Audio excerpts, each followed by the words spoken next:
Welcome to that spiritual, actual, factual answers to questions you're asking. You find them inside you, recite you, reciting the records. Akashic, we laughing, we drafting the passion to vary. It's time for that comedy, dramedy, all of the fanciest, catchiest acronyms. Listeners, listen, we traveling. Consciousness is always unraveling. The reading you're having is mapping you back to your natural habitat. Abracadabra, it's magicless, fascinating. To top it off, the host, all the classiest. Now, what were you asking for? All of the answers? What? All the answers. Well, hello. Hello. I have an idea / question. Okay. Something I've been thinking about all week. Are we okay? Are we recording? Are we good? Great. So, I was thinking It feels like a sleepy Sunday. It sure does. It's like, So, I was thinking about something, Cass, based on something you said this week. I think we were in a reading, you and I, on Zoom. And I made some joke where I was like, I said, way to commit, Cassidy. I think you had said like, yeah, I could probably be, or right now I can be there at that time. And I was like, wow, way to commit, bro. And then you were like, have you met me? And I assumed that what you meant was, look, I don't commit unless I'm not a committer. I don't commit. I don't have to commit. I commit if I want to commit. I don't commit if I don't. That's what you meant, right? yeah, pretty much, but not emotionally when it has to do with calendar stuff. That's really specifically where where I'm a little more like, well, I might, it's an issue that where I like struggle with like holding out for the better thing or something or whatever. Yeah. So I'm always like, okay, I'm going to lock that down. Okay. Ish. Because it's something that's happened in our friendship a number of times, less and less in later years, but at times in our, by the way, let me back up a second. I'm bringing this up as an entry point into a conversation about a bunch of stuff, not just a shit on our friendship and my commitment to it. Cool. Well, not as a shit on you, not as like a Cassidy indictment. Right. But let me just frame that way. But anyway, there've been times where that's happened, right? Or at least I experience it that way. And then it seems to have shifted some. And for a long time, I did the thing where it was like, yeah, that you just like, don't take it personally. It has nothing to do with me. It's just a choice he's making, or like that whole thing that in the spirituality worlds, people, or like, even just like, I don't know what the words are, like consciousness, like just like, don't make it about you, like detach, right. Don't make any demands of anyone. Just like, let it, take your hands off the wheel, and like, that's how he rolls. And like the way I was taught in Al-Anon a million years ago is they were like, look, you don't tell people how to be, but you ask to get your needs met. And if they can't meet your needs, if you have like a real need and the friend or relationship or any family member, whatever, in your life doesn't want to meet that need, then you might not be able to be friends with them or know them or whatever. So you like walk away, or you go like, okay, that person can't meet that one need, but they meet so many other needs that like, it's cool. You know what I'm saying? I do. I mean, this is exactly what we were talking about on the last podcast in reference to romantic relationships, where there was like, there's no right or wrong necessarily, but like at a point you must say, oh, you're not meeting my needs. That just means we're a bad combination. Or even bad is judgmental. We are not a combination, is a way to approach it. So it is sort of both disidentifying from it, but also deciding when it's too much or too little and saying, that's right.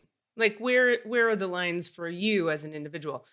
Anyway, it's like I bring it up because I'm thinking about how over time, as we grow and change, like if I think about yours and my friendship now, and again, I'm using this as an example because we both have a reference for it. I'm pretty bulletproof on this one. I feel like, meaning like, even if you're saying stuff that's critical. Careful. Yeah, bulletproof. Oh, you're back to no, really I'm not. Yeah, point being that like you're right. I accept the faultiness to, or whatever, the not meeting needs part of our relationship that has occurred at times. So whatever you're saying won't like hurt my feelings. Oh, okay. Yeah. Well, I'm going to be kind because I love you. Good. But it's not even, this isn't like Cassidy has problems. I'm trying to kind of get to a point, which is that like, I'm thinking about how over time our needs change, right? We evolve as people sometimes. And then you're like, actually, I need you to be like if we're friends, you respond to the text, or I don't know, I'm making stuff up. Yeah. If we're friends, I don't know, some of my needs have changed. Like I think about in our dynamic, certain things that in the early days, I was like, just let that one go. Now I'd be like, it really hurt my feelings when you did that thing. Like, can we talk about it? And then we would like talk about it and get through it, I think. And then you find some way for each of us to get our needs met in our respective ways, but having discussed it. Do you know what I mean? Yeah, I think so. Whereas in the past, I might have I definitely would have just blown it off, or just told myself to like not make it such a big deal. Like kind of be cool, Katie, be cool. You want to be friends with this dude. Like don't make any demands, because if you make a demand, then you're not cool and you're not in the club and you won't be able to be friends with this person. Yeah. And so like in growing up a little more, I've been learning about like, no, you got to kind of like own what actually works and doesn't work for you. Make requests, not demands, but say like, hey, is it okay if we try for this in our friendship or relationship or whatever it is? And then give the other person the opportunity to meet you where you actually need to be met. You know what I'm talking about? I absolutely do. And I have a feeling like I imagine this is probably true for most of us. Like I perceive my reality as being one in which those requests are often brought to me by you or by another friend or by another person who is very important to me. And I almost always am like, oh, yes, I accept that and I work with it. And I rarely return the request to it, or even if it doesn't have to be reciprocal right in the moment, but I rarely ever make any demands. And that's on me. Like that's the thing I need to work on. Like I think we all need to work on that, being able to go, hi, this is something that is important. And how do you place it without the sort of weight of you fucked up? I know how, and this is what I wanted to talk about. Yay! Well, so the part of why this is up, I think, is like I've had a couple interactions in recent weeks with a couple different friends where I've had to employ this tool, and it's been really on my mind as such a like useful thing for people to hear about. You know, if we're audience, podcast, etc. And also because I just want to talk about it. I think it's a good topic. You know, what I was taught is that when you have a thing like that, it's like the most efficient way to come at it is to come at it from, here's my vulnerability. Here's how I felt in the most vulnerable part of my heart. And here's what I think I need around that. And then follow that by a question. Does that feel like something you could do? So it would sound something like when you said, I'm going to make a thing up. When you didn't write me back after I texted you, I felt actually really rejected, which is my stuff about rejection. And but it also felt really bad. I wonder, would you be willing to text me back if I text you? Does that work for you? And then you have to be open to the other person saying like, well, actually, I don't want to feel obligated to text you back. Or you have to be open to whatever their response is going to be to the request you make. Yeah. But if you don't make the request, you're denying your own emotional truth and desires. And when we deny our emotional truth and desires, eventually that breeds resentment. Yeah. Like eventually I'm going to resent you for not meeting my needs that I never told you I had. Yeah. And I'll take that one step further. And that is that if you, like what I will do is I will presuppose your response to my request, run out the process, and then decide it's not worth it, right? Uh-huh. Which is also denying your agency in that conversation. Right. So like if you don't bring that request to me, Katie, you're also cutting me out of it, which isn't fair. So it's both direct, like it's not fair to you, and it's also not fair to me. So it's like, it's actually really a gracious act for everybody to engage. That's it. And I had a therapist once who framed it like, you give the other person an opportunity to either be an adult or become an adult by making a request and asking them if they can, because they can either like show up or they can't. And then you get to be an adult and choose, does that work for me or not? Right. And it's rather than I think we're all so culturally so afraid to, I don't, shouldn't say all, but a lot of us sensitive folks are afraid to make requests because we understand that on the other side of the request, it's almost like there's an inherent, hey, something you're not doing is not working for me. Like, or something you're doing is not working. And so it can land like a criticism, even if you're just making a request and framing it as, I have a need, can you meet that need? Right.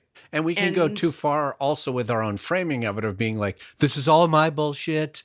I totally like, and I know that it's my father and my this and the loss of connection. So if it's at all possible, could you just do me this favor of possibly not shitting down my neck every time I ask you for the slightest favor? Like, so it's finding that balance.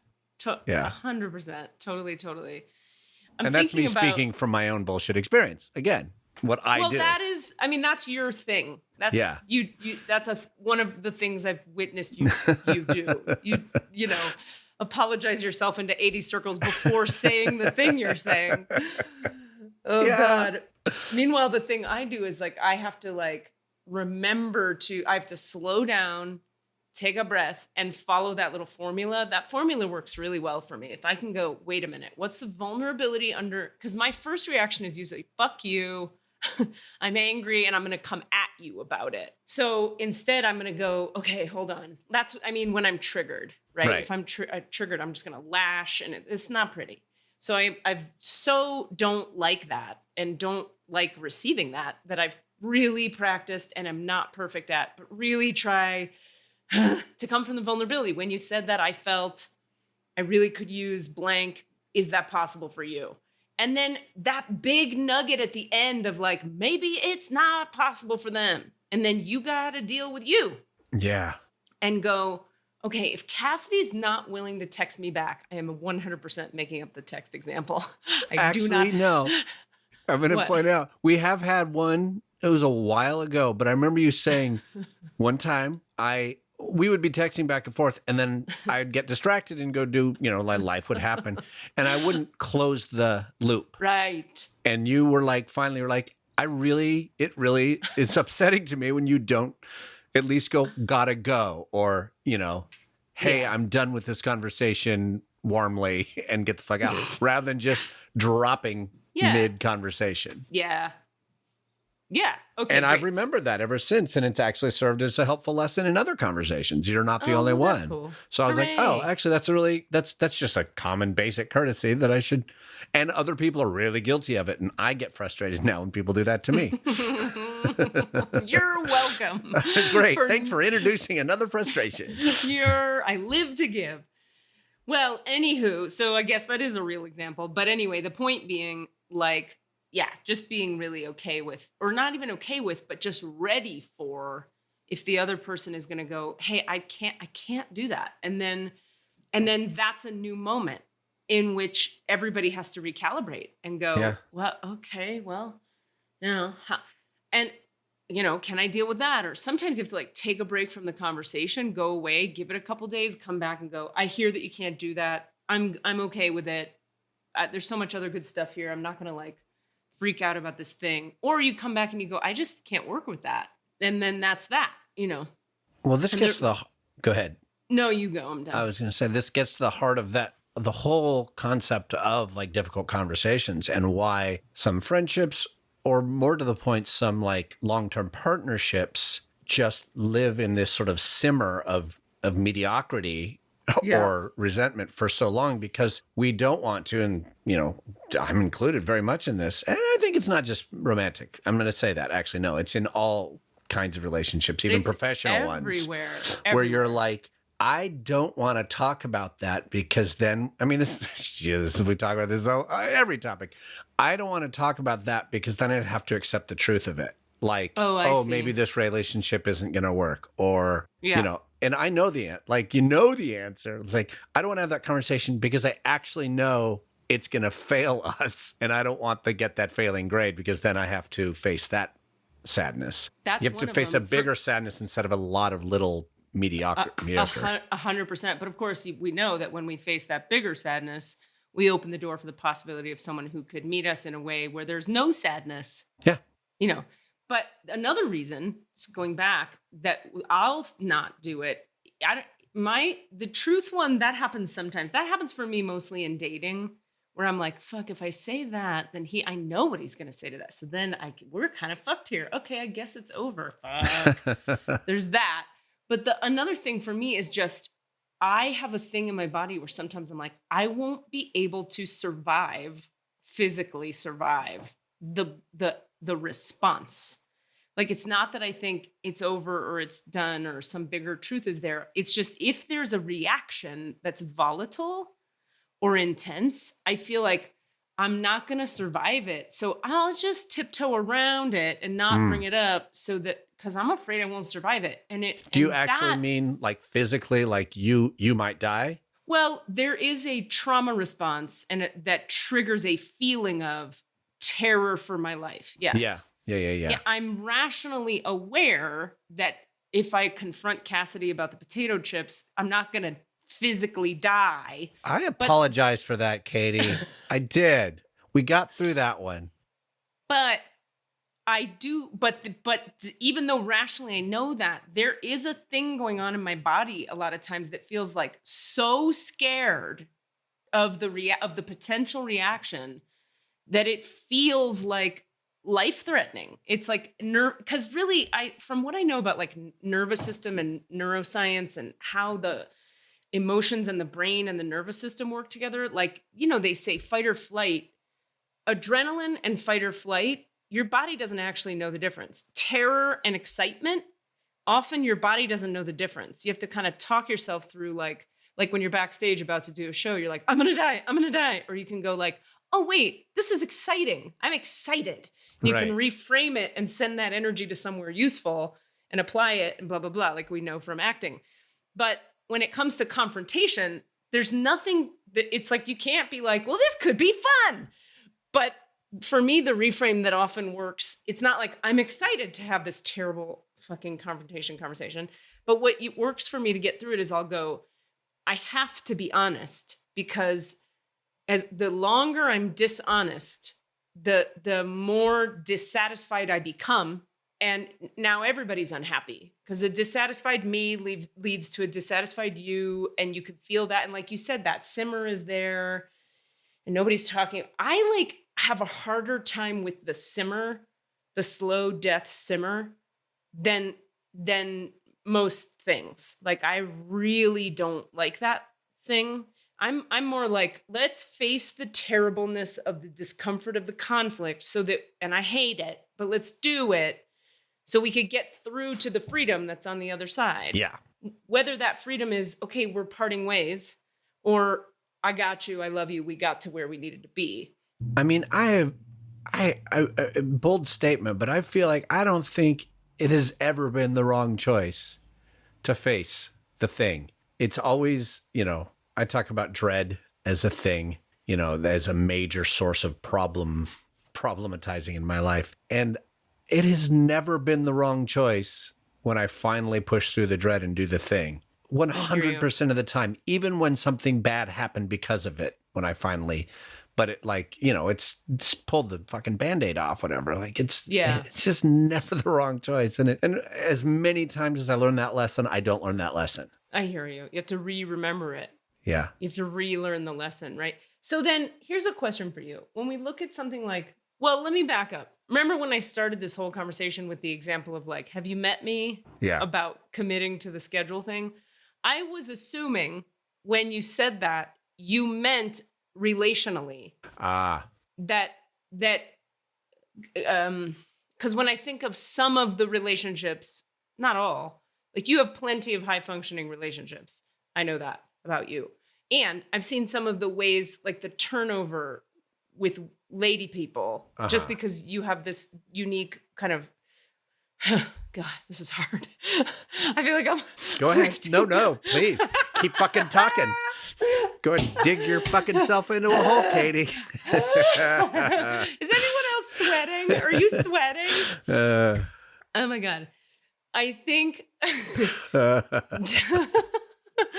Well, hold on. Let's just take a breath and be okay. Yeah. We're okay. Well, no, thank you. You know what the real truth is? That like I think you and I actually have had quite similar like relational patterns, just in a different framework. Like your framework has been, I'm in a non-monogamous marriage that sometimes is romantic and sometimes isn't. That's good. You're doing a great job of describing it. Kill me. And then that's maybe the best description anyone has ever given. Just a non-romantic marriage that is sometimes romantic and sometimes isn't. Non-monogamous marriage. What did I say? Non-romantic? I meant to say non-monogamous. Yeah. So then when I'm witnessing the other relationships that are happening, there's sort of inherently a built-in, this isn't that serious because I'm married to a person, and it's either not that serious for you or it can't be that serious for them. Right. Because they're like, if they're a lady who wants a man person for good, they know you're not really that I'm one. not the version that they are looking for. Right. Yeah. So it can, but then you broke the mold though of what I witnessed with your, like, I don't know if we call it a pattern or what I was witnessing in general as a general way of functioning that you had with your long-term person, who we won't say anybody's name here, that you were with for a while, like a year or two, while also being married. And I saw that relationship. You know who I'm talking about? I do. And shockingly, it was less than a year. Are you kidding? It was just super intense. Yeah. Okay. So that person, we'll call her Francine. So Francine, when you were with Francine. You always choose people who are linked to me some other way. Francine is my godmother. Come on. You've given my aunt's name, my cousin's name, and now my godmother's name. So this is weird. You have an uncanny ability to link me romantically with the name of someone that I have no desire to be romantically linked to. But go on. So what we're saying here is that subconsciously, I think you are into incest. Yep. Great. Yep. That is actually uncanny, isn't it? It is. You pick one every time. I'm like, nope, I can link that to a mother figure in my life. I can link that to an aunt figure in my life. Wow. I'm uncomfortable. Okay, great. So, Francine. Anyway, Francine. When you were dating your godmother, and that was like serious and you were really in it, I was like, okay, well, he's doing like real, like stay in it, stay in the hard stuff, have the hard conversations, don't leave. I want to be here. Maybe I'm in love. Maybe she's in love thing, which I would call very committed. So I guess my question to you is, this is rolling around in my mind, honestly, because of what you said about graduating from therapy. Ah, yes. If you can imagine that that's going to be connected in a second. I can't wait till you bring it all together. It's all going to tie up in a nice little bow. So when I think about that relationship, I'm like, oh, yeah, there he went being committed and doing the intimacy thing and da-da-da. Since then, am I correct to say that there hasn't been someone that, I don't know, committed, intimate, long-term? Oh, for sure. There has not been someone with that level of existence in my life.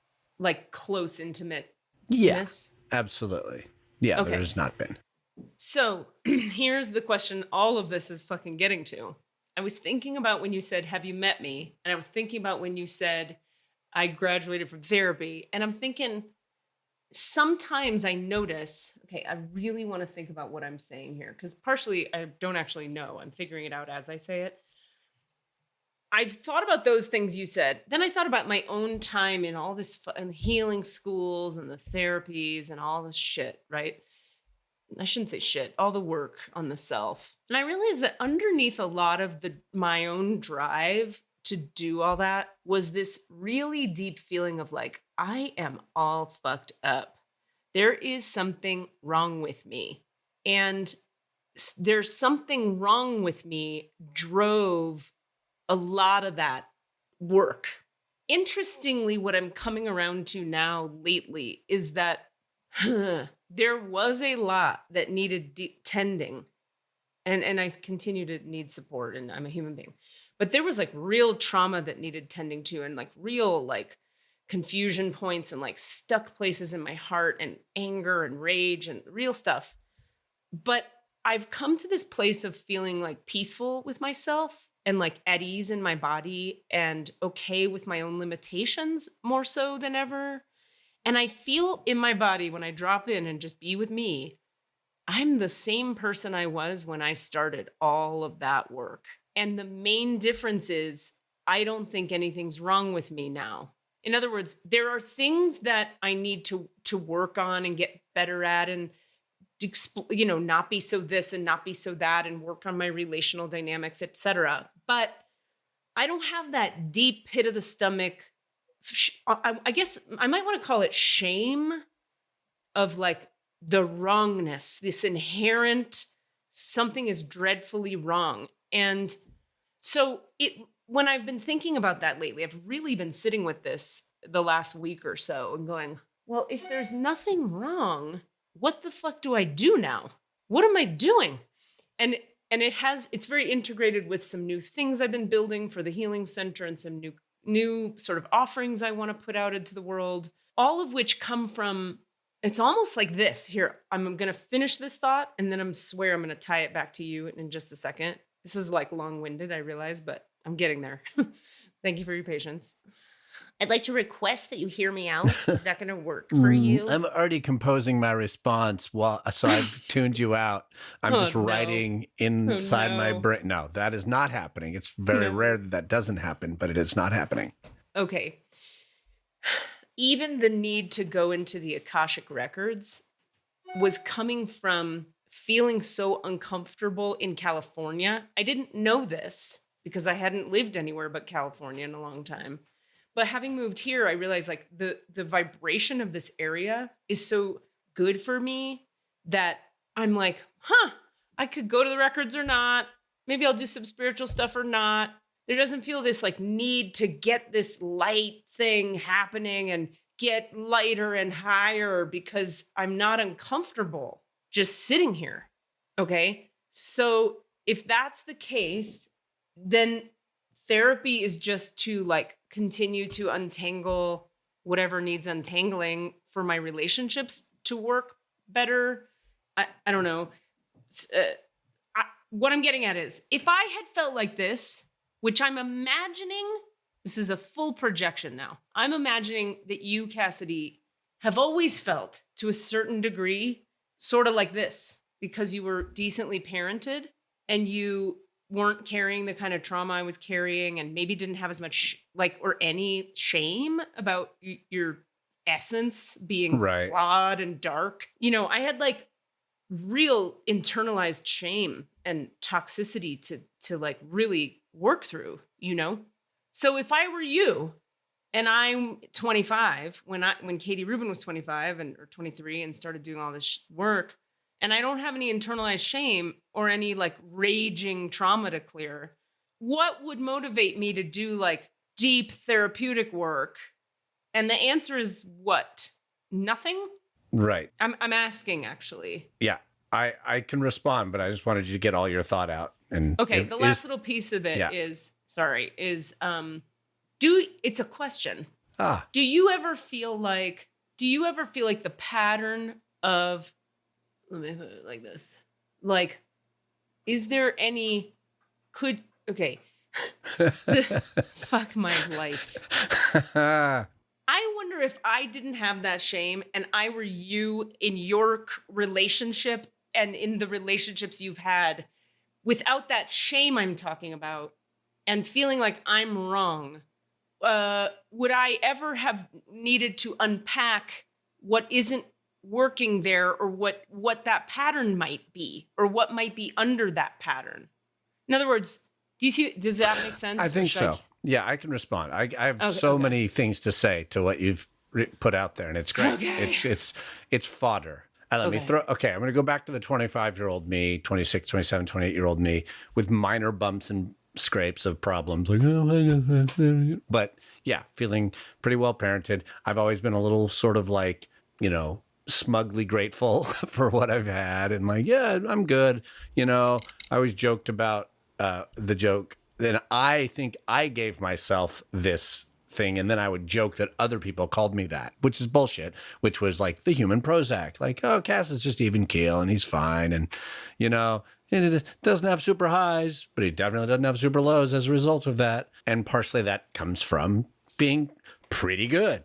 And I went for a really, really, really long time being pretty good because of that. So period to that for a sec. Now go back to like even last week, what we talked about is, and we've talked about it multiple times, that like so many like people who gain, you know, some spiritual reality or spiritual path, or, you know, people who are especially like yourself or who are even like gifted with some form of real connection to the divine that it helps others, blah, blah, blah, blah, that is almost always, not always maybe, but pretty much almost always a result of some form of trauma. So it's the cracks that let the light in. You are cracked. And as a result, you reach for something greater. Yeah. And in a sense, that becomes the gift of the trauma. Yes. So the flip side of that coin being my doing pretty good has kept me pretty muted throughout much of my life and disconnected from my feelings because they weren't that strong. So they didn't make their self known. And so I was not motivated to go deeper, go stronger, go better. And that has affected my relationships throughout my life. Absolutely. That has been problematic, but it wasn't obviously problematic because I wasn't getting in fights with these people, or I wasn't, you know, being abusive, or I wasn't freaking out on them because of my trauma. But I was, you know, I would say like my first great love, we probably split up because she just was like bored, frankly. Like you're so wonderfully fine. Oh no. I don't think she ever said that. And I can't speak totally to what happened with that relationship, but like we were in it fully 100%. I thought we were getting married. And then she just was like, yeah, I'm done. And like, what does done mean? I just don't feel it, you know? So that has absolutely happened throughout my life. So, so the motivation then to finally go into therapy, within the last year and a half, like that is a very, I mean, it's within the last 3 years, I've had multiple sort of attempts. Yeah. Is because, you know, the first time it was because Francine kind of was like, you know, was really into all sorts of therapy modalities of all kinds.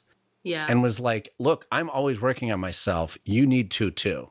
So I kind of did it out of that sort of Cassidy does what people tell him to do thing, which isn't the best motivation to go into therapy, but it was something. And then that therapy model failed because I found an idiot for a therapist finally, and that person needed to go away. And so then I let that ball drop. So when I finally kind of came back to it, it was finally from a place of being aware that I actually do have lots of sadness and missing out on my own feelings. And as a result, the sort of passion of connection with other people, and that there was, and, you know, I think is absolutely affecting my life in a very telling way.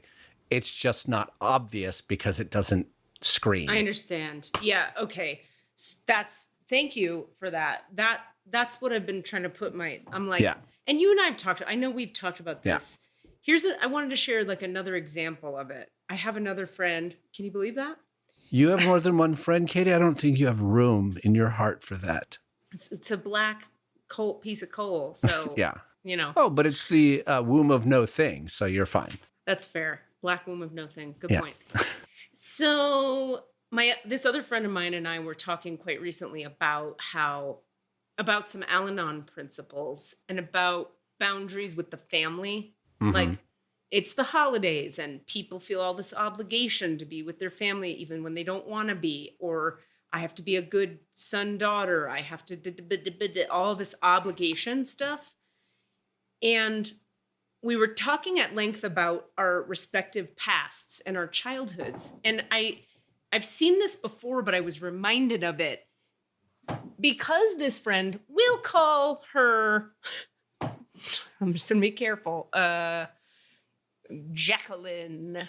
Doesn't matter because it's not linked romantically with me. And of course you pick a name that I have no connection to. So, because it's not about me. So, so Jacqueline and I were talking, and she was explaining to me that she's given me a lot of story and a lot of context about her childhood. And she had this, I learned about her childhood in the following order. She told me sort of like, as we were becoming friends, I learned the story of like her mother's death and drug and alcohol addiction and addiction all through the family and a house burning down and like a lot of trauma in the family.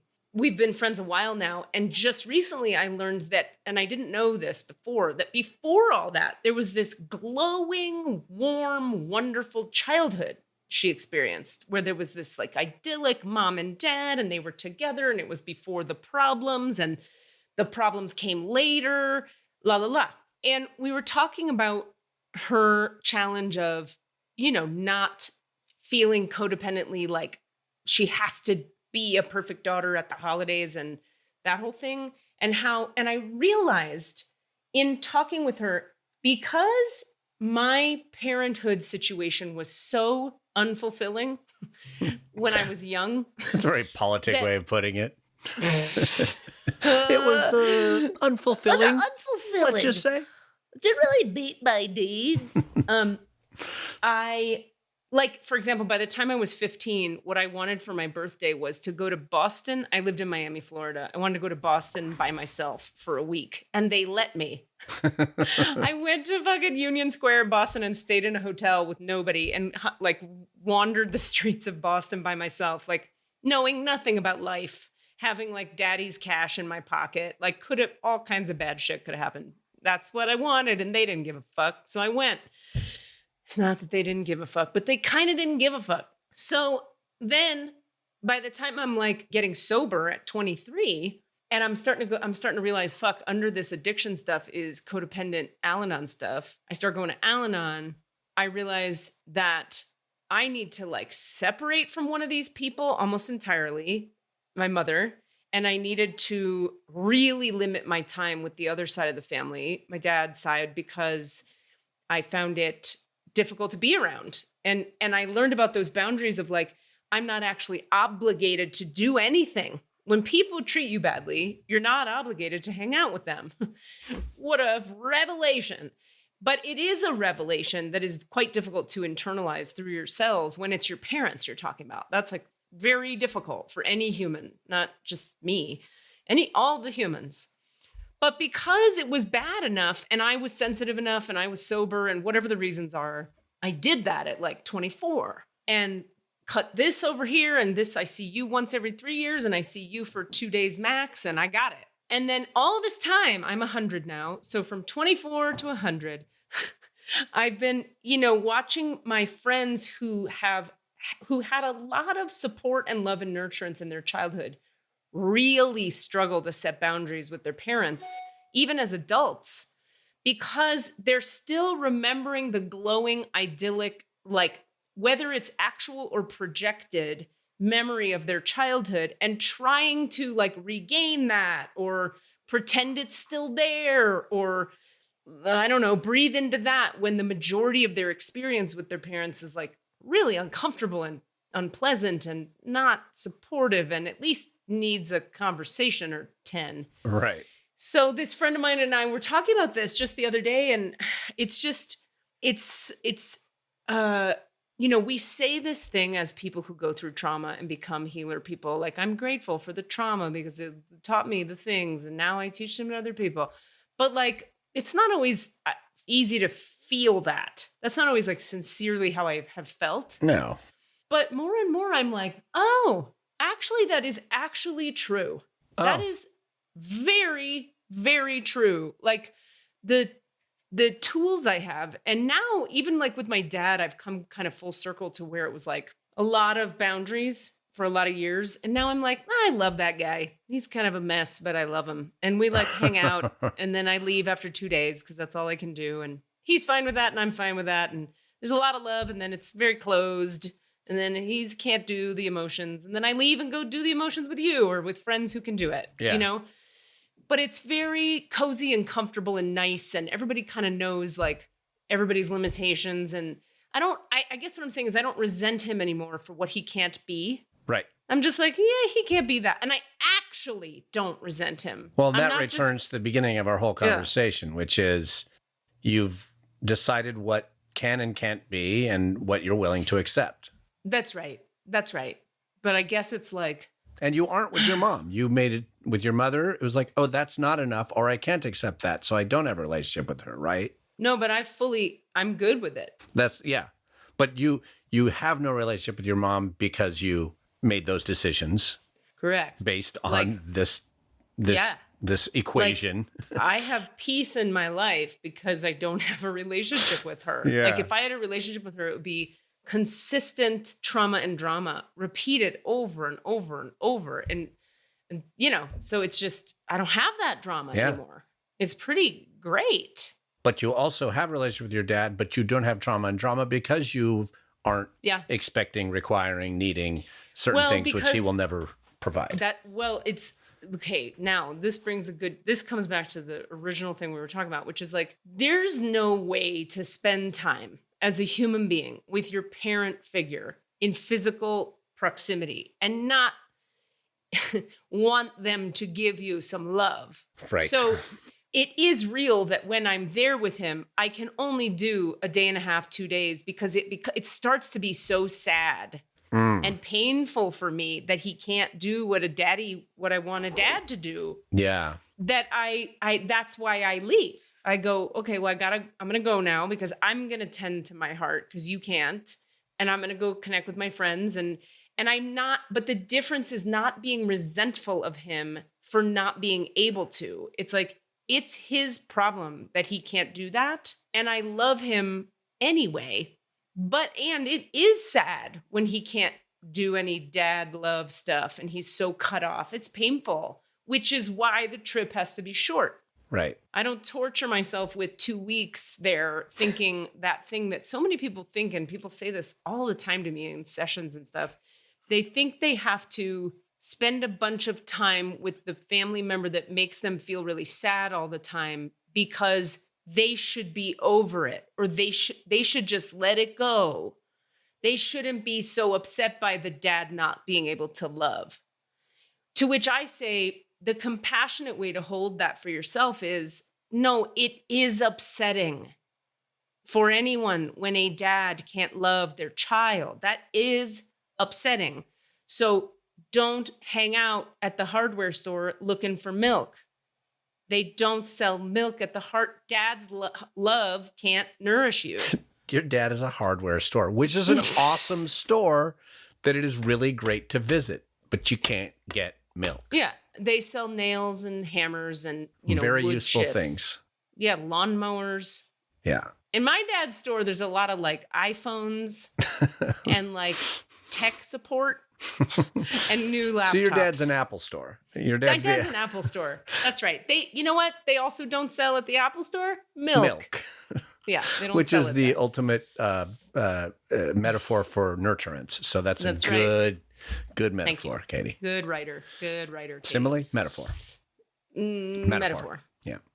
So anyway, all of that is to say, that was a journey for me too, to get to like, oh, wait, I don't have to also, because I'm all spiritually evolved and I've done all this work, I don't have to now be made of stone such that when I'm in the presence of someone whose heart is closed, who's supposed to be a parent figure, that it doesn't hurt at all. Like that's also crazy because it just would for anyone. And that's like years of therapy getting me to that idea. Yeah. And now I finally believe that. Right. And I can give that to my clients and be the compassionate space for them where I say, like, it's okay to feel sad. And you also don't have to go to the place where they poke your heart with hot sticks over and over. But so you're both okay with it, but you are also aware of the places in which it's not okay, like, or that it still hurts. I have two things that I want to share. Yeah. One is our mutual friend just posted on Facebook recently that thing about, hey, head, stop telling the heart that whatever is true is not true. And so, like, yes, you know that it is okay that your dad can't give you milk. Also, the heart is right, too. That's right. The heart hurts when daddy doesn't give me milk. Yes. So head and heart work together to address what the heart is feeling. Can I make a tiny adjustment to that? Please do. Because I just realized as you were saying that, I think I would frame it like this. the head helps me know that him doing that isn't about me. Right. So that's true, but it doesn't mean that your heart doesn't hurt. But even though it isn't about me in origin, it affects me in present time. There it is. There it is. Heart. So originally, not about me, not personal. Therefore, I don't have to resent him. And in the present, ow, that he can't open. And sometimes it's not even ow. Sometimes it's like, it's all right. We're just having linguine and he's closed. That's fine. But after 3 days, you want to like have a heart-to-heart with your fucking dad and he can't. And then you go, okay, that hurts. I wanted to like connect with you, but you won't. And so, ow. And so, all right. And so let me go call someone who can connect with me from the heart. And that's okay too. So it's all okay in the realm of the mind. But the heart has its experience of what it desires and what it needs and must be acknowledged and must be. Yeah. And that right there goes to the origin of my therapy, which is like learning to know my heart, because my head is really, really good at languaging and care of other people and, the right words and shaping. It's really good at that. But it don't know the damn heart. The heart is has hidden from me for a really long time and is not as much anymore, which is the graduation from therapy part. Like, I think the difference being now, I am much more in my heart. I'm still struggling with it. I'm still, I find the muting happening. But going back to your original thing of thinking there's something wrong with me, I've gone through that for sure. Of what's wrong with me is that I'm human Prozac. What's wrong with me is that I don't feel. What's wrong with me is that I haven't, and that I've judged myself very harshly for that, and thought I was actually a robot or whatever. I've jokingly called myself a sociopath as a 3, and that's ha ha ha. But also, hey, whoa, the fuck. So finding the ways to accept the ways in which I am beautiful and wonderful and true, and I am an awesome person, and or it's irrelevant. I don't have to be awesome or shitty. It doesn't matter. I just am. I am, and I can continue to work on opening up to greater possibilities within myself, but taking that out of the realm of a shaking finger at myself. That's right. And that's a big one. It's a big one. They used to talk, they said in 12-step, like, you made a mistake, but you are not a mistake. Right. That whole thing. That shame is the one that says, I am fucked. I am a mistake. Owning your stuff is where you go, I made a mistake. But I'm still like whole and good in and of myself. And I'm not a big fat walking mistake. Yeah. Right? Yeah. And it can be so easy to spiral into, for me, like, I made a mistake into, fuck, God, why am I so la la la la la la, Yeah. When really it's like, all you can really do is own the mistake, make the amends, commit to doing better in the future, and do your best to do better in the future. Right. That's the best you could do. As long as you're trying to do your best, everything else would be like shaming yourself. Oh, no, more. Katie froze. Oh, you froze for a sec, but you're back. Sorry. Okay. Anyway, I was just saying anything else other than that would be to just be shaming yourself. Yeah, more. That's unnecessary. Whew. And so for you, I have a question now based on all that. Oh my God. It is a lot of work to articulate these things, isn't it? Yeah. When you have the acknowledgement that you're like, yeah, I'm still working on, I don't know, whatever you just said, being in the heart more, whatever you might be working on. Is your idea that you're just going to work on that in your life, in the relationships where it comes up? In other words, I'm trying to still get my head around why you left therapy, because to me, I'm like, well, that's where you do that. So I don't know.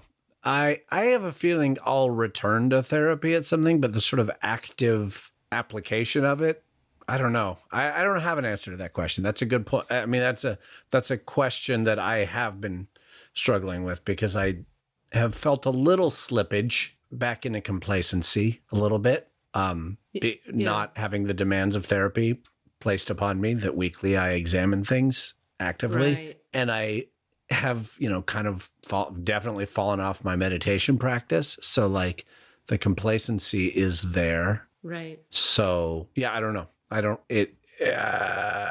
I've always I thought like when we decided to do it this way that I was like, yeah, see you in 9 months. You know what I mean? Like I see. as I slip back to a place of like, okay, I'm there again. I need help pulling myself sort of back into the present moment. That being said, what I'm learning is that what I did gain and continue to hold on to from my time in therapy is I feel a lot less shame Yeah. about who I am and where I am. I feel a lot less anxiety for the future because I stay in the present. You got that in therapy? I Staying in the did. present? I feel like I Wow. did. I very much did. That's cool. Part of that was getting in touch with my feelings. If I can actually be in my heart, you can only be here now. You can't be in the past. You can't be in the future because those are irrelevant. Those are your head. Your head, the past and the future are your head. Like your heart is now. Yep. So my brain isn't spinning hardly ever, occasionally, really rarely, but I don't get caught in brain loops, which is shocking. Like that's huge. Yeah, I've heard you talk about brain loops forever. Yeah, That's cool. It's been a torture for my life. Yeah. Wow, So that's so big. So as of right now, I feel pretty good. I mean, the thing that I'm struggling with lately and has been about the what now of life. The what now? Okay, great. What now? Because we're on this sort of COVID pause, the theater is all shut down. The thing I thought I was doing for the last 20 years of my life, the thing that I thought I'd continue doing doesn't exist. Yeah. And so what am I going to do with my life? Yeah. But the difference being that is very much a head place without panic. It is a place that I go to and go, there's a lot of, But what I'm missing is So the good part is that I'm missing oh God, what? But the bad part is that I'm also missing the striving, the reach, the something to the work urge. toward. Yeah. Go get that, the passion to go reach out and grab something. The being in the present is a little too zen right now. It's a little but I'm good. So why worry? Yeah. Yeah. I really get that. I hear that loud and clear. It's a different form of Prozac. Like before the Prozac was the muted emotions. Now it's the muted panic. Like I don't have panic anymore. So I'm just like. Wah, wah. Yeah, no, I know. I relate to that a lot. I really relate to that a lot of I had a healer say to me a while ago, you were looking for peace and you found it, didn't you? And I was like, holy fuck. I hadn't framed it that way, but I was looking to heal everything that was overtly painful or challenging in my body. And I like all the obvious things that were I can feel that, I can see that, I can feel that. And then there was an arrival at this kind of peace place. And then ever since then, I've been a little wow, peace is maybe a little boring. Exactly. Like this you know whole, what I mean? The Ascended Master's really bored. It's interesting. When you lose the need to achieve or do or grab or reach or strive, there's a little bit of well, fuck. What's the purpose to it all? Yeah, what's the purpose to any of it?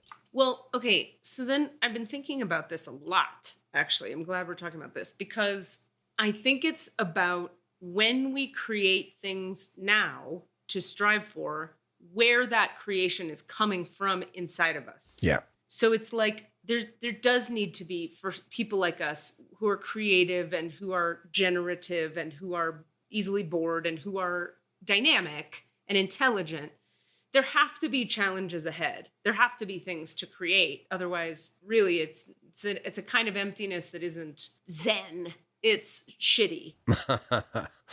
So I think it's I've been thinking about I have this whole new shape that my business is asking me to take now, which is really interesting and a little intimidating. And so it's going to require me to do stuff to make it happen, which is I'm trying to get to a thing again. But I got to tell you, it feels like I'm doing it because it's the next indicated action that is required of me for more of what I want my life to be, not because I think once I have it, I'm going to fill in the blank. In In other words, it's not a void filler or a distraction. It's a growth implementation. So let me think if I can explain this more groundedly. For me, with acting, like the shift from acting to directing, or maybe the shift from acting to maybe nothing. Maybe I won't even direct. We'll see. Right now, it's like we have these plans and I'm going to direct some stuff. We'll see. But the shift out of acting was a shift for me from I need this excitement, adrenaline, terror, adulation, clapping from people thing to feel alive. And having gone like a couple years without it now, I've really been sitting with, well, what is aliveness? Is aliveness necessarily a constant adrenaline rush? And then I was talking to my therapist about it, and she was like, okay, now that's a great question, because she was like, here's how I frame that from a therapeutic realm and the Jungian perspective and whatever her ideas are about life. She's like, when you're crying with me in a session and facing some deep grief, you are very alive. When you're walking your dog and telling me how nature is like, you're like communing with nature in your new home and the snow is gorgeous and you can hear the birds and there's this deep peace, you're very alive. When you're building your business to like contribute to other people and you have to do the emails and show up to the thing, you're very alive. When you're attracted to someone and it's sexy and you're excited and you go for it, you're alive. When you have to communicate to that person something uncomfortable that you don't want to communicate because you're worried how they'll react, you're alive. And it was sort of like, I've been thinking a lot about like, I've been looking on a certain level for aliveness from this artificial, amped up version of life because of how much deadness I had in the day-to-day. There was no aliveness in my day-to-day. There was depression and heaviness and, I don't know, the weight of my own trauma, the weight of whatever needed to heal. So the amped up thing in theater, backstage, here we go, stand-up comedy, that whole thing, the adrenaline of it would like yank me out of that sort of low grade existential, what's the point? But now I've been exploring like redefining aliveness because for me, the adrenaline thing was really killing me. It like didn't work anymore. It just made me anxious and unhappy. And then the crash from it is so exhausting. I don't want to deal with it. So I've been like, okay, what the fuck is aliveness? And then the next layer of it came with having to give up espresso. Because you know how much I fucking worship espresso. Oh, no. Yeah. You know that cough I've had for 3 months? I don't know if you remember this, but I've been coughing since I moved to Manchester. Was it GERD? No, was it acid reflux from the coffee? Oh, I was thinking of GERD. Lanston. Right. No, GERD is acid reflux. Well, I didn't feel any of that heat feeling with acid reflux, but all I can tell you is I haven't had espresso and I'm now coughing. Yeah. I mean, this is my amateur MD though. I've had where I had a cough and thought it was systemic or a cold. And finally they were like, no, that's acid reflux. You don't necessarily feel the burn, but what's happening is your esophagus is being triggered by the acid reflux to literally close on you. And it feels like you're having a asthma attack or some form of, or it's causing a cough. Wow. Well, whatever it is, my body was not liking espresso. So I stopped drinking espresso and now my body is not coughing. Now let's talk about next level asking of the question, what is aliveness without espresso? So I went. There is no life without espresso, Katie. Oh. So I went from full-time professional adrenaline junkie, actor. Yeah. That's what it was for me, to fully detoxing off of that. And then, but that's okay because I still have espresso. That makes life like bright and shiny and off we go. Pow, pow, pow, pow, pow. And then pow, that shit's gone. And I'm going, now here's the weirdest part. I'm not left with depression. I'm left with so much peace. I'm uncomfortable with it. I'm like, hey, I'm actually just good. Oh God. And I relate look around my so house. hard to that, just that phrase, not the coffee part, but the like, there's the question, how you doing? You know, COVID, everybody's fine. And I've had the answer be, I'm okay. And it's weird to say, and it feels strange to say, I'm at peace. And does that feel strange for you because it's uncomfortable in the face of other people's lack of peace? Somewhat, but I think it is also the thing you're talking about a little bit. Okay. Of feeling, like, yes, I'm good. It's so odd to me to be like, okay, I'll put it like this. I was talking to the dude I've been dating back, like our second date or something. I was explaining some of this to him about my experience of peace and not peace and how peace was the thing I arrived at and da-da-da. And he was kind of nodding and I was like, it doesn't seem like you're getting what I'm saying. Is that what's happening right now? And he was like, actually, no, what it is that I hear you. I just don't share that experience because even through all of my traumas in my life, I've had a lot of time of peace. So I didn't like have no peace, have no peace, have no peace, peace. So then it's like a jarring adjustment. He's like, I've had a lot of the like shock ups and of downs. calm. Yes. So anyway, that was really useful framing for me to hear because I was like, right. This is my journey is, I mean, really addiction to adrenaline, addiction to chaos, addiction to speed it up, make it faster, make it more intense, get it done, go, go, go. And so I'm really in this really deep place of, I'm going to just not alter this state of being. I'm going to allow myself to feel whole, nourished, and peaceful, enjoy nature, move slowly, have a business that brings me income and peace. And I'm just going to deal with that and like find new understandings in my cells of what aliveness is. Because I just don't want aliveness to just be adrenaline. You know what I mean? Yeah. I want aliveness to exist in this moment right here where we're talking and with my doggy on my bed later and with a nice cup of tea. Like aliveness shouldn't have to be dependent upon are my adrenals being blown out the back of my fucking neck. No. Which actually brings me to a nice point I want to make next about this or question I want to pose to you, Cass. But is your sound okay? I think so. Am I good? Okay. Yeah. Let's list some things from our respective experiences, your life, my life, that Desmond's going to write them down for us. There's been held up a notebook and pen. Here we go. That feel alivening. In the current life. Yes. Great. And what I want to do is look at is adrenaline, like where is the line between adrenaline, junkiedom, and joy? Like joy, does joy necessarily have adrenaline in it? No, but doesn't it have oxytocin in it, which is the sort of right. Oxytocin is like analogous to adrenaline, but it's not the same as adrenaline. You know, adrenaline is like a rush, whereas oxytocin is also a rush, but it's a warm rush from what I gather. I don't know my science very well, but it's a general thing. Like adrenaline can cause oxytocin, but it's not required. Okay. I don't know. So who cares? You don't fucking know. But like, okay, so that brings you to like sex and love. Yeah. Are alivening. They bring aliveness. Absolutely. Like I know for me, a new person, the possibilities. Right. I'm so excited. Your heart opens. You feel excited. Yeah. So that excitement, as we all know, in relationships changes. You could say dies. Yep. They talk about NRE, new relationship energy. It's a very common term. Exactly. So then after NRE fades and now you're in like settled, comfortable love, which still I'm like terrified of that idea. I'm like, that's because I'm afraid of that.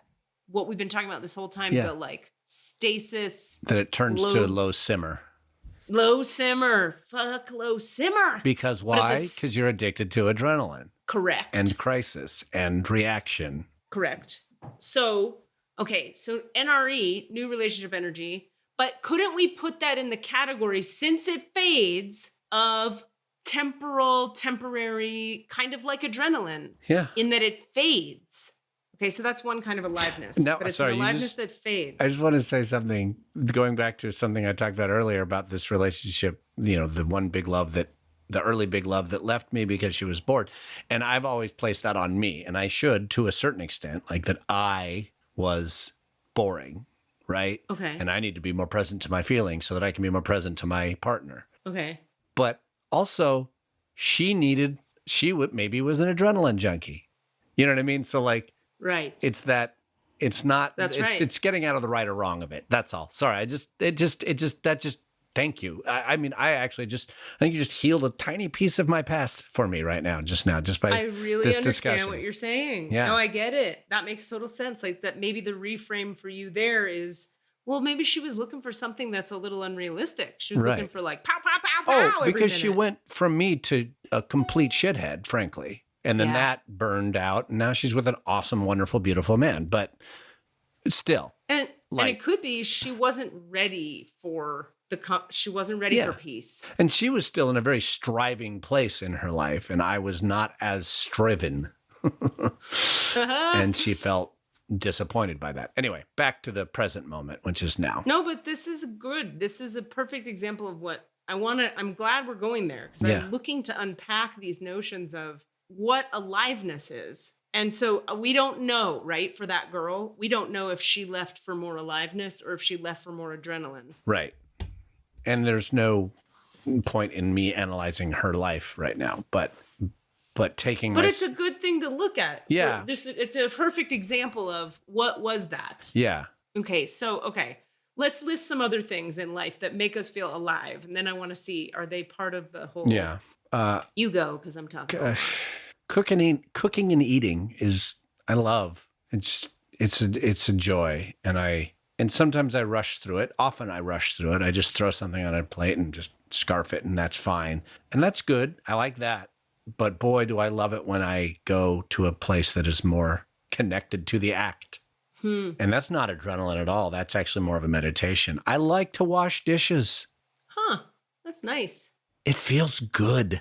That's nice. Someone... I'm that way about laundry, Ooh. not dishes. Don't like dishes. Love laundry. Don't love laundry. We should get married. We probably should, Katie, frankly. We'll have a sexless, loveless friendship marriage. No, wait, loveless? Why is it loveless? Jesus. I'm just kidding. I thought kidding. you loved me, Katie. I do love you a whole lot. Yeah, good. Okay, whole other lot. things that make you feel alive in the present now. Okay, here's one. Getting in the hot tub when it's real cold outside. Ah, so sensory. That's a sensory experience, just to get analytical about it. Yeah. Like it's a sensual experience. Like it actually... And it is pretty, like, you could say it's pretty extreme still. It's like, I'm talking about it's 20 degrees out and I'm getting into 104. Yeah. So that's, there I go again with, you could argue that that's a real like, pow kind of situation. Well, let's take the judgment away from the concept of a little bit of adrenaline, that adrenaline isn't in and of itself the problem. Okay, now you do one. Things that make me feel alive. I've got another couple in my mind. I hate to say it, but like this fucking podcast, these conversations. Yes. Why do you hate to say that? I don't hate to say it. I take that back. You can cut that out, Desmond. I don't hate to say it at all. I love it. And it is also, honestly, if I didn't have also these conversations, I might have to go back to therapy. Like, and not that this is a replacement, but it's one of the pieces that keeps me engaged with the soul. That's awesome. It forces, forces my hand a little bit in saying, hi, engage. Okay, now you just hit on something. You might have just answered this whole question for me because, all right, so the other day I was kind of looking at the healing classes I offer and going, why am I feeling a little empty about this? I used to just feel so excited, so grateful, love doing the high vibe work. And I've been lately going like, something is feeling dissatisfying. Why? And then I realized, I think in therapy or related to therapy, or I don't know why, I think it was because of that. But I realized that I'm needing to go deeper into the body. In other words, I'm needing like emotions and concepts and psychology to integrate with the spirit work for the satisfaction to happen in my body. Because some level of integration has been happening for me out here in Menkes with this land and all that, where I'm like, it's no longer satisfying enough to just go up to the high vibe things and bring high vibe light through. And I need to be having conversations with people I'm working with that are pretty fucking deep, which I think speaks to a kind of soul level satisfaction that feels pretty fucking alive, but not in an adrenaline junkie way, in a kind of mature, deeper way, which speaks to this sort of Richard Rohr concept. He talks about the friar Richard Rohr. He talks about second half of life. He says there's two parts of life. First half of life is you're young and you're excited and you're trying for stuff and you're building, and it's all about excitement and like stimulation and try stuff and get there and all that. He goes, and then in the second half of life, people drop into a place where they need fulfillment and they're looking to do their soul's work, because the spinny excitement of, you know, get the house, make the money, be the CEO loses there's no soul in it, unless there is for you. But oftentimes people find like, oh, I feel that's what a midlife crisis is for a lot of people, is that they're like, but I'm empty. So now what? Anyway, so that was a really good example, the podcast, because I feel like what we do here, it's hitting the soul level in that we're really like integrating the emotions with the spirit and the mind and the psychology. And we're really touching all the levels of consciousness. So it's like a deep experience, or a deeper experience maybe, and therefore more fulfilling. Yeah. Well, I think I said a couple of weeks ago how like I have a hard time getting turned on by anybody if there's not some form of abuse, like with a whip. Yes. And or like some kind of curiosity and inquiry. And I would say that if someone is operating purely on the high vibe light level, that's not actually happening for me.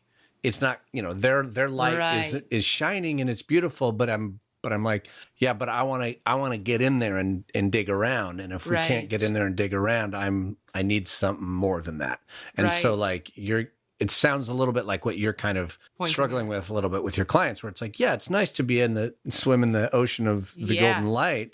Yeah. But I also want to like fucking chop it up. And also it's like, I want to know, how does this actually work in your real life? And how are you applying it to your actual problems in a way where things are actually different and better as a result of this work? Right. And I realized, so I changed one of my classes currently, which was great. They're all doing like some homework, some journaling between the class on certain topics, which then they bring to class a readiness to explore those topics through dialogue. And then we're going to bring light to it.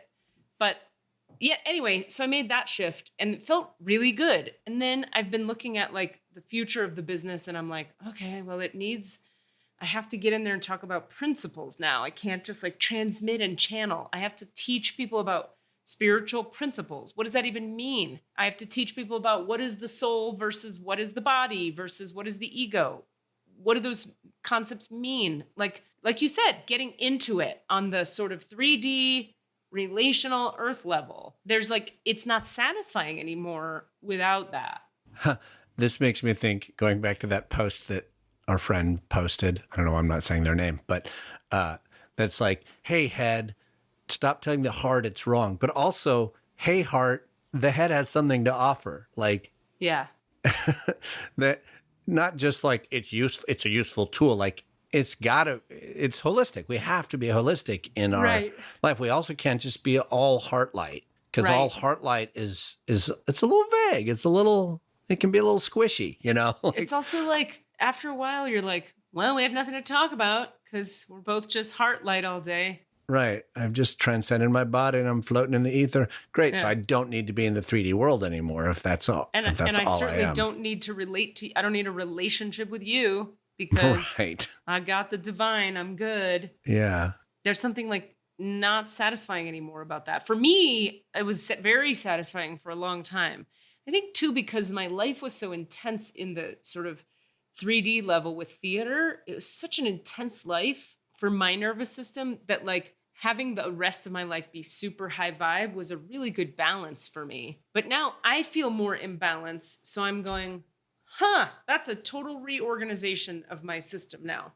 If I feel imbalanced, like balanced, I don't need to go that high and I don't need to go that stimulated.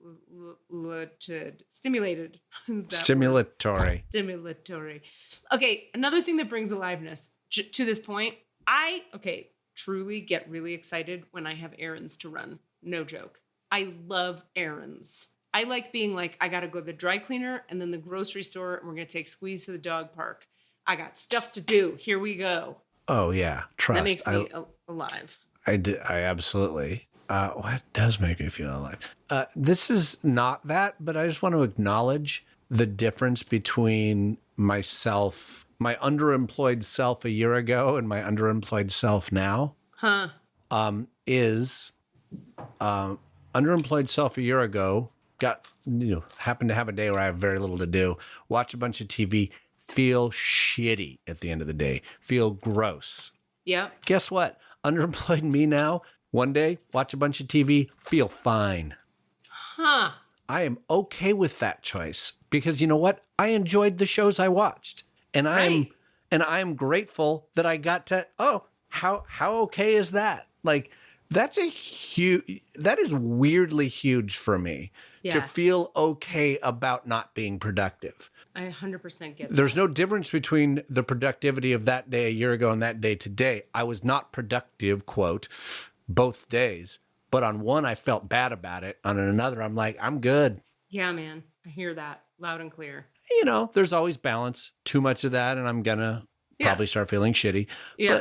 But, it's that's a weird side benefit of the therapy, honestly. That is a huge weird side benefit of the therapy, was getting shame out of my body for productivity. That feels like a real 3 thing, don't you think? Yeah. Oh, fuck yeah. I just said, absolutely. Like I'd thought about that. And like, no, that's 100% a 3 thing. Yeah. No, you nailed it.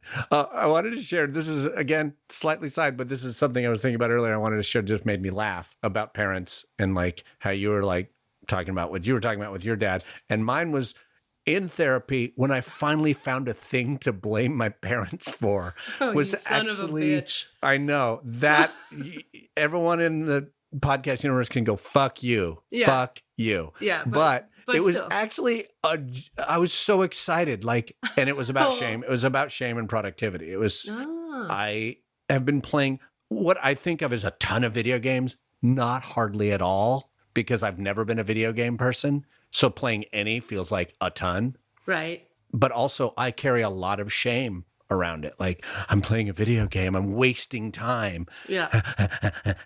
Yeah. And when I finally like got to that in therapy, where I was like, why do you feel shame about this thing? Are you also doing other things and helping to save the world and doing other things? Then why do you feel shame about a little fucking video gaming? And I was like, oh, my mom.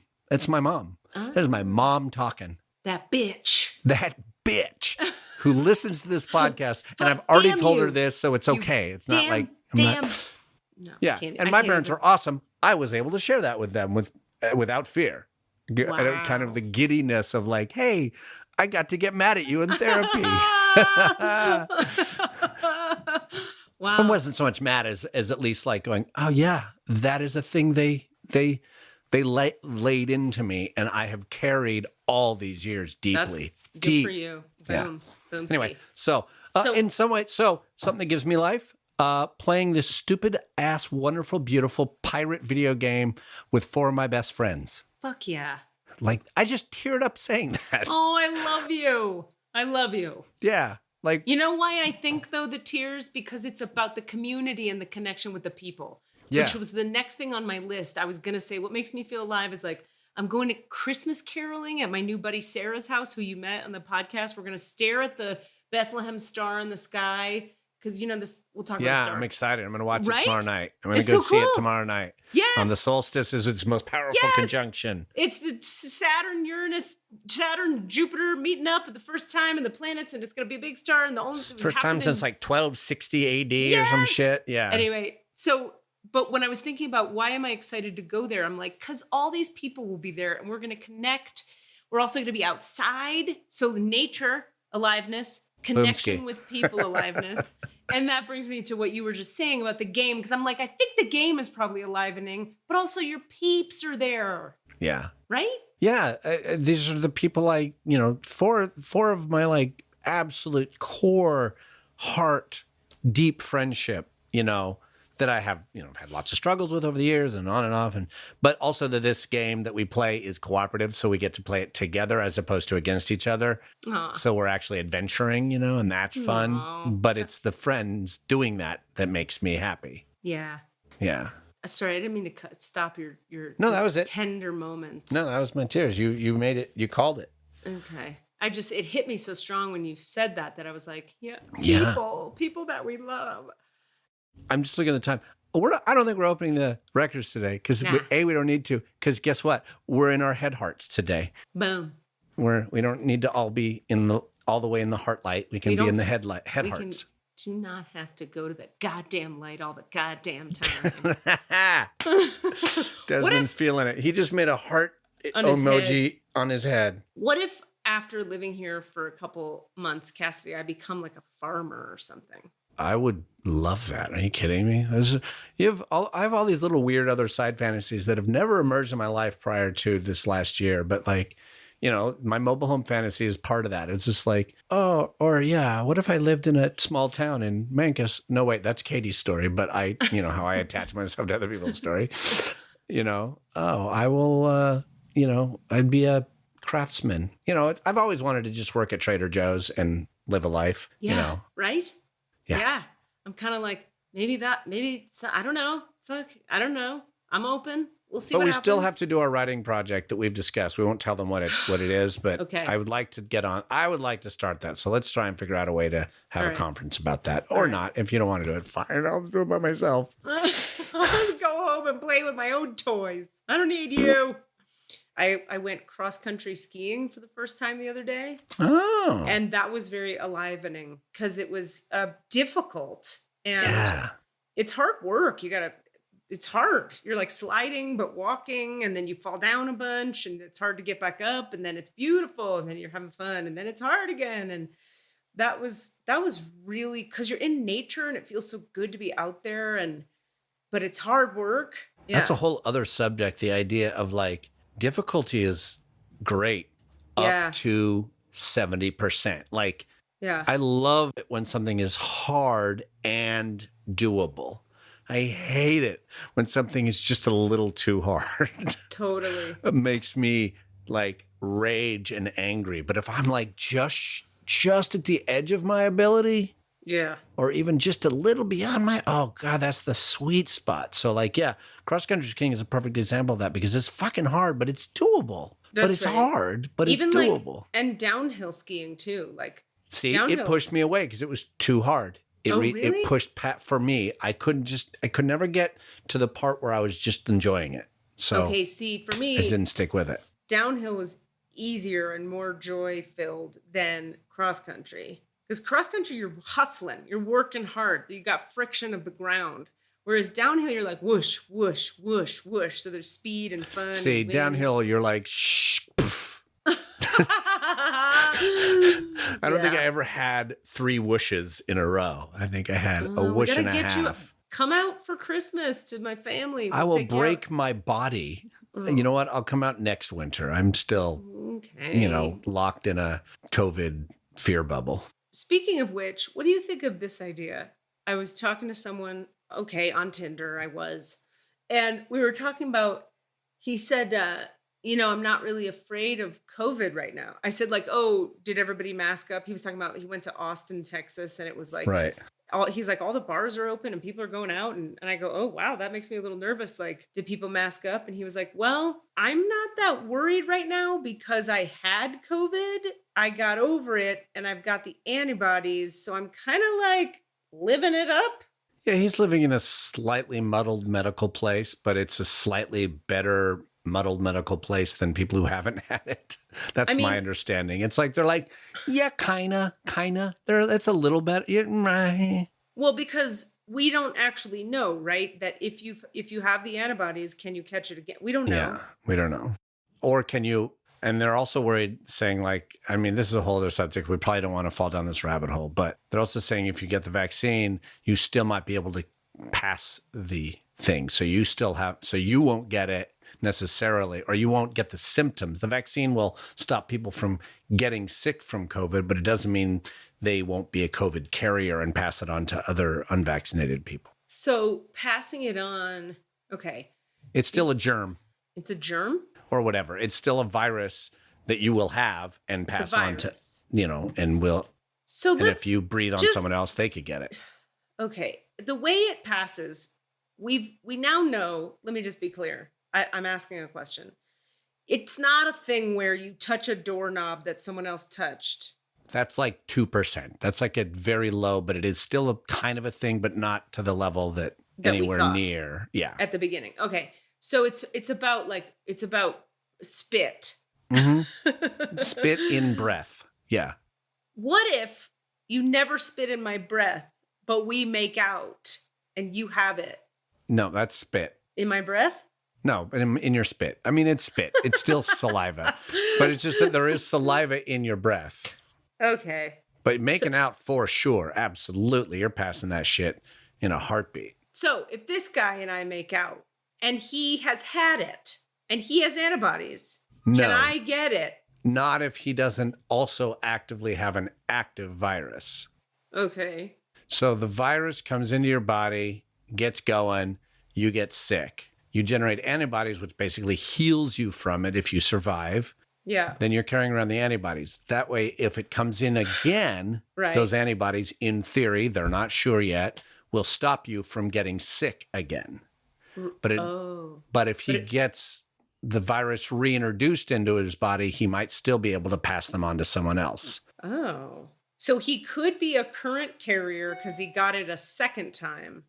Right. Or because, he was exposed and then passed it on to someone else. That is I feel like I want to say everyone that just heard this needs to go now read 10 articles from 8 different medical journals before they take what I'm saying as truth. I hear you. Let me say it back real quick because I still don't think I got it, but I want to say it back to see if I got it. So he had COVID. He got through the symptoms. And by the way, a whole other story is that he was like, it was the mildest thing I've ever experienced. Sure. It was not a big deal because some people have that, right? Yeah.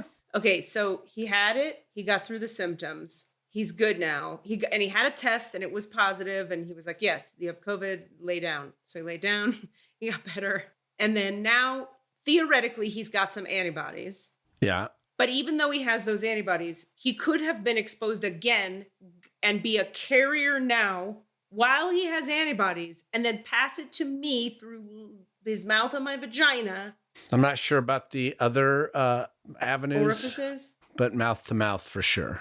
Okay, mouth on my mouth. He could pass it to me even so if he... So just don't kiss him. Just have him go down on you. Let me finish. Okay, that's clear. Got it. Thank you for that. But so he can be a carrier even if he's got antibodies and he's had it before, and I could catch it from him as a carrier, even if he has no symptoms and he also has antibodies. Okay, based on everything I just said, what you said is true. All right. But you don't really know. Yeah, I'm feeling a little like I just WebMD'd the shit out of this conversation and should. Well, you man-facted it. I did man-fact it. I mean, it's extrapolated from things I have read and seen, but I hear you. It's hazy at best. My point, though, is that he is exhibiting the behavior that I feel like is the challenging one, which is I'm fine, so I'm not worried, which is very much the backwards reverse. It's it's not him that he should be worried about. It's everybody else. Not that they're infected, but that any contact increases the spread of the virus to everybody. So it's not about protecting yourself. It's about protecting everybody else.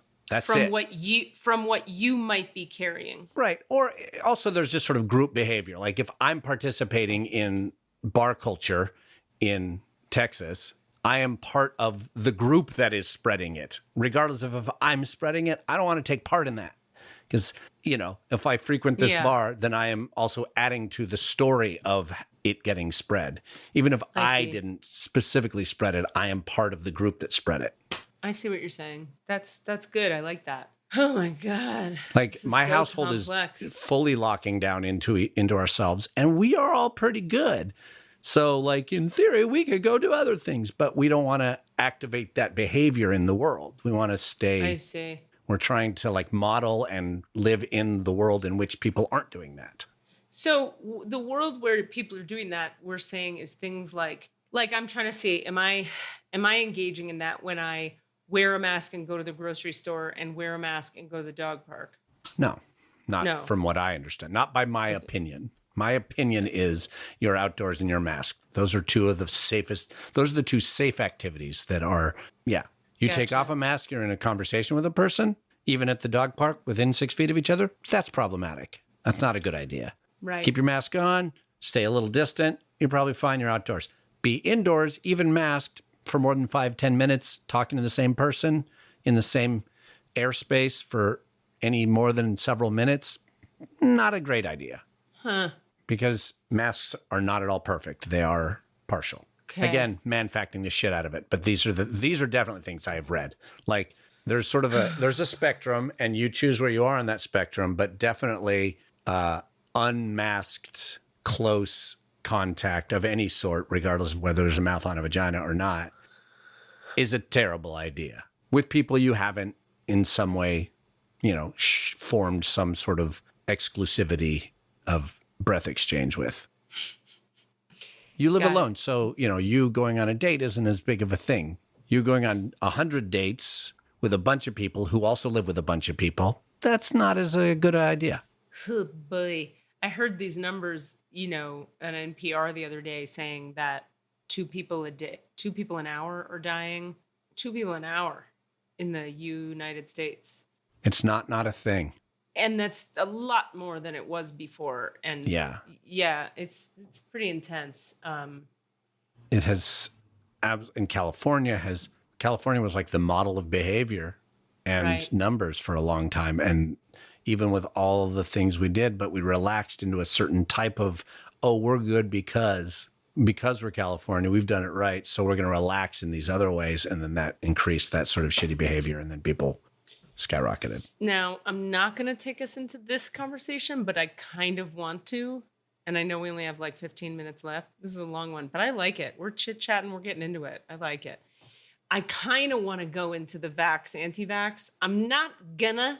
I don't want to. But I know we can't, right? But honestly, this is a triggering conversation for me that I actually do want to avoid. Okay. So listen, okay, we're not going to have that conversation, but instead of that conversation, I'm going to tell a story tangential to that conversation that's about me. I went to a theater that shall remain nameless in Berkeley, California, and I saw a play that shall remain nameless that was on the topic of vaccines. I'm assuming wrongly when I'm watching that play that I'm in a room of a diverse a bunch of opinions on this topic. I'm thinking some of us are super woo-woo, don't like vaccines, but but have intelligent considerations of it. Some of us are intelligent and very sciencey, and only 100% it's always vaccines no matter what. And we're going to have a nice heated talk about this after this show. So the show ends. The show is clearly on the side of take the fucking vaccine. And then it's pretty much on that side. There was a talkback after where the audience gets to talk to the cast and the director. That's what a talkback is for non-theater folk. And the entire room lit up into a hate rant against anti-vaxxers. In other words, it was a 100% agreement in that room I was in, which 150 people maybe, that you're an insane person if you don't vaccinate and you're fucking everybody else's kids and you're going to kill all the kids and all the kids die because you don't vaccinate. Now, I felt like I was not allowed to exist in that room, and I did not get to participate in that conversation because I would have been like strung up. And what I found interesting about that was that I thought Berkeley was the kind of liberal where woo-woo people are also. And I mean, it kind of is in a way, but this night what was represented was a very cerebral Berkeley, the university, science, mental energy. Yeah, that checks out with this theater company's audience, I would say. There you have it. So all I wanted to say about that, and we're not going to get into it any further, was that it was interesting for me to be in a liberal town, very arguably the most liberal town in the world, maybe, I mean, one of the fucking most liberal cities in the world, known for its counterculture, 70s, 60s, whatever. And there was a topic where you're not, which is a lefty, liberally kind of topic, where you're not allowed to have an opinion that's different from Right. the majority. And that is the sort of provincial, too closed-minded version of the lefty thing that gets up my asshole a little bit. And where I go, y'all are being just as fucking rigid and closed as you're mad at the right-wing people for being about other shit. But it's okay for you because it's your opinion.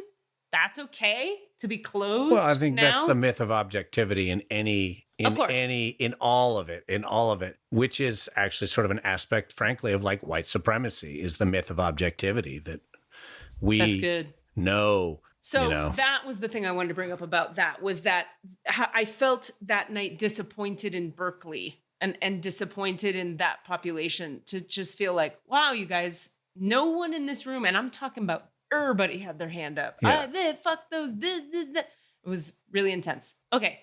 Total subject change, completely unrelated to any of that. What day is today? Sunday? So 2 days ago, Friday? I think it was Friday. Was that when we were going to tape? Friday? We were going to tape Saturday, and you said yesterday something had happened. So Friday, I think it was Friday. I can't remember. Anyway, must have been Friday. I can't remember. God. Anyway. It was Friday, I think. Okay, I'm in my car. I come to a stop sign. I go up a hill. There's snow everywhere. Snow and ice, snow and ice. Come up a hill to a stop sign. My car will not stop at the stop sign. I'm pumping the brakes. I'm pushing on the brakes. I'm turning I'm doing all the tricks. Car won't stop. Car goes through the stop sign. Thank God there were no other cars. And on the other side of the stop sign, there's a hill. Car slides down the hill. Me and the dog are in the car. Car sliding. Can't stop. Can't stop. Gaining speed. Can't stop. Put the emergency brake on. No stopping. I get to the bottom of the hill. I compose myself. I'm freaked out. I calm down. I'm able to turn the car around. I back up. I get some traction and some speed, and I figure I can get back up this hill to try to get back to the stop sign and make the turn I was originally trying to make. Halfway up the hill, my car stops going forward and slides backwards, and the brakes don't work. So I'm now sliding rapidly backwards and can't stop the fucking car. Oh, God. Finally, somehow, mid-hill, I like turn the wheel and cut into a part of the snow that was like denser. So it sort of stopped me, and turned the brakes on, the emergency brakes, and just got out of the car with my dog, freaked out. No phone reception. There's no fucking reception on that road. So I can't call anyone, and I can't move my car. So I'm like, all right, next step, we knock on a neighbor's house. We rely on the kindness of strangers. Go to the neighbor's house. I just like a random person I've never met. I'm only about 2.5 miles from my house at the time, but it's far enough away that like, I don't know those people. Knock on the door. They let me in. They're all heading to the woman whose house it is baby shower. So they're like in a flurry of like, get the dress on, get out the door. Where's the baby, the other baby, and the kids and the whatever. I'm trying not to cry at this stranger's house because I'm so like terrified from the incident. I make a few phone calls. I call the towing company. Towing company comes, the local towing company here in Mangus. I shouldn't shit on them on the radio, but I'm fucking gonna. As I'm waiting for the towing company, they hang up, they go, we're coming. In through the front door of this random house I'm in comes the guy who delivers my FedEx packages to my house every day. It's a small town, so one guy does the mail delivery, and it's this guy, Dave, who I've like become buddies with. Dave comes walking in the door. I go, don't I know you? You deliver packages every day to my house. He goes, oh yeah, you're the one on road. And we're like high-fiving. So he goes, is that your car out there? I go, fuck yeah. He goes, I am going to move your car off the road so it's not in the road. He gets in my car. Remember, it's halfway up the hill at an angle. He gets in the car and I watch the car. He cannot control it. And it starts to slide backwards again down this fucking hill. And now he's in the driver's seat going, I can't. And I'm like, I told you, I know. He lands at the bottom of the hill, manages to pull the car off to the side of the road, and comes running back and drives my ass home like a gentleman, wonderful superhero who I fucking adore now. Takes me home. We have a good talk. I get it here. I relax at home. For some reason, I'm sobbing. So just stress crying, like the tension and the fear just comes out in tears. I get on the phone with AAA. I'm not going to bore you with all the details, but AAA passes me back and forth between departments. I'm not kidding, 15 times. Ugh. You have to call the California office. No, you have to call the Colorado office. No, you have to pay your old dues. No, you already paid, but we don't have your new address. No, you have to put the address in California. No, now you have to call Colorado with the address. Now, it happens so many times that I'm legitimately like that kind of crying. Because I'm so like, I like can't believe it's a really simple thing. Just like, could you please call the tow company, go get the car? Like I've actually used AAA many times in my life and had wonderful experiences. In fact, I've never had a bad experience until that day. The final woman I speak to, I'm like, I'm sorry, I'm going to have to cry through this whole conversation, but I've been passed around 15 times. I can't stop crying. My car is far away. I'm sorry. I'm really sorry. Anyway, finally she gets me to the right person. They call AAA. AAA calls me. AAA says, or the towing company calls me and says, it's going to be like 3 hours, but we're going to get your car. Don't worry. Long story long. They finally, a tow company in Cortez came out, got the car, brought it back. Happy ending.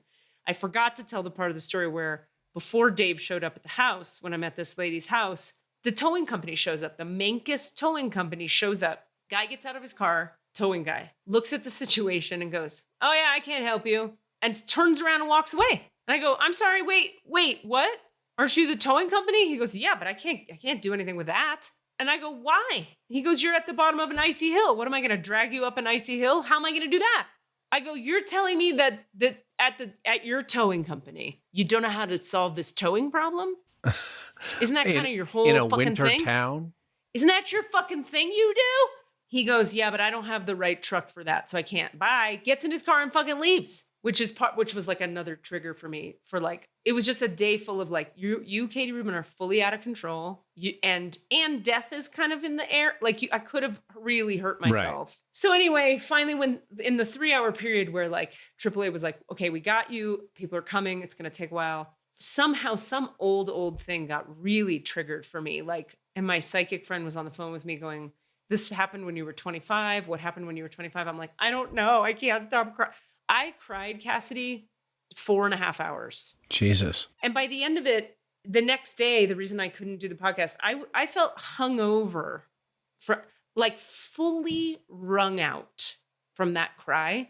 Yeah. And by the end of yesterday and today particularly, I have felt more peace in my body and more integrated wholeness than I think I've ever felt. And it was like, whatever that thing on my heart was that needed to release in the form of tears, that was so draining and so difficult in the moment, turned into like I'm so free of something heavy that was there. So in that case, the triggering was useful, painful, but useful. 100%. And that was why I wanted to tell the story on the podcast, is because sometimes we call it a healing crisis like that.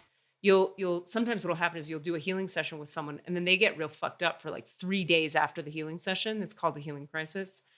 And it's because so many systems in the body are reorienting and falling apart and crashing and draining out and clearing that you can't function. You're just being rebuilt from the inside out. Yeah. I've seen it's happened with me many times and it's happened with my clients a bunch of times.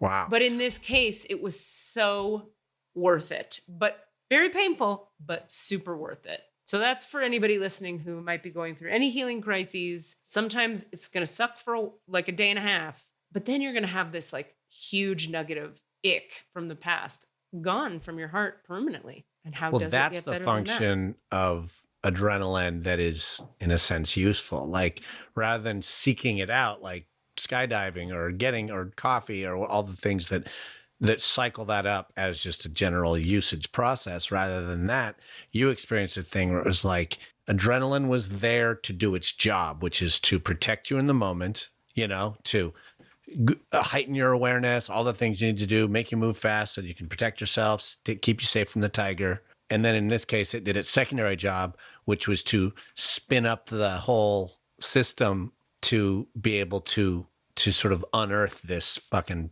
problematic place in you. And we can call it adrenaline, we can call it the light, whatever it is, but Well, it that's was like something trauma. your system was activated. Trauma activates old trauma. Right. And so I was traumatized by something, and it kicked into something even older that was a similar form of fear or something that was just living as a stuck nugget of energy there on my heart. And then it just fucking drained out all goddamn day. And then Drain the pus. Drain the pus, bro. The next day, it was just like, well, by the end of the next day, I was like, wow, that is better. I feel great. But in like that peaceful way that we've been talking about all day, that isn't very like, I'm on top of the world. It's more like, I feel really good. I know. It's so weird to just say that thing of like, how you feeling? Good. I feel good. I feel good. So weird. Not like, okay. I'm good, but like, I'm good. I'm good. I drained the pus. I did the work. I am starving and have to eat right Fuck now. out of here. Do your work, drain the pus, be good. Drain the pus, do your work, be good. What are you asking for? All of the answers? Say what? All of the answers? Yeah, all the answers. Hey guys, thanks for listening. We'd love to hear from you. Please email us with your questions so that we have questions to answer in the Akashic Records. Our email address is allanswerspod@gmail.com. That's allanswerspod@gmail.com. And if you'd like to find us on Facebook or Twitter, it's @allanswerspod, @allanswerspod. Thank you.